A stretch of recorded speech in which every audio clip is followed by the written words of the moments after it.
Congratulations, Senator. Thank you. At just 30 years old, Joe Biden was sworn in as a senator from Delaware, one of the youngest in U.S. history. He did it at the hospital bedside of his two sons, who had survived the car crash that killed his wife, Nelia, and 13-month-old daughter, Amy, just weeks after the 1972 election.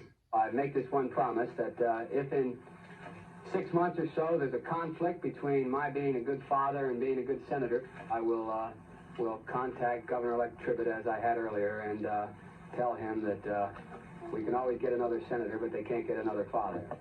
At times, he wanted to quit, but fellow senators urged him to stay the course. I want to thank you all, and really it means a lot to me. I appreciate it, and I hope that I can be a good senator for you all. Representing the state of Delaware for 36 years, he first set his sights on the presidency when he was in his 40s, making an unsuccessful bid for the Oval Office in 1988. I'm angry with myself.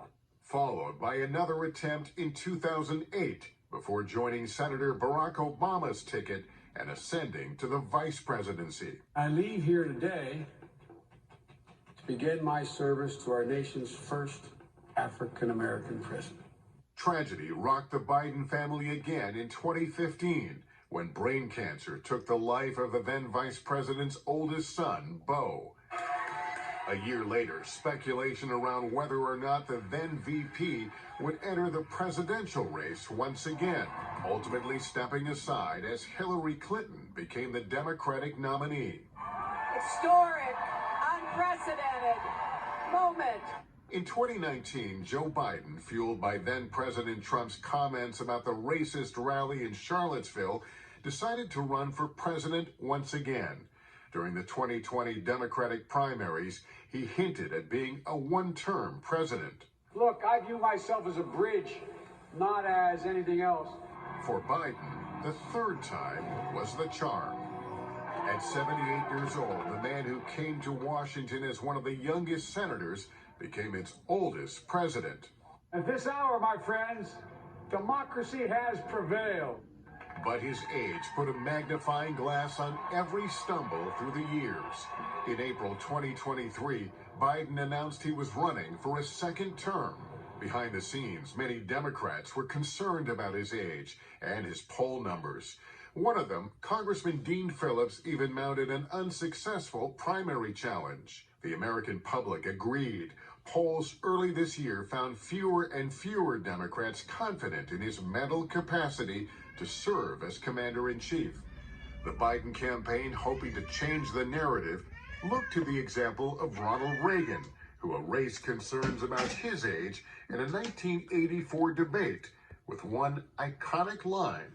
I will not make age an issue of this campaign. I am not going to exploit, for political purposes, my opponent's youth and inexperience. The Biden camp agreeing to a June debate, the earliest in modern history. But for the president, the night was a disaster, displaying a raspy voice and at times struggling to come up with coherent answers. Look, if we finally beat Medicare. President's performance setting off alarms in the Democratic establishment, even his VP admitting it wasn't his best night. No, there was a slow start, but a strong finish. In the days after, Biden attempted to right the ship, hosting NATO leaders in Washington and sitting for major network interviews. It was a bad episode. No indication of any serious condition. Did you ever watch the debate afterwards? I don't think I did, no.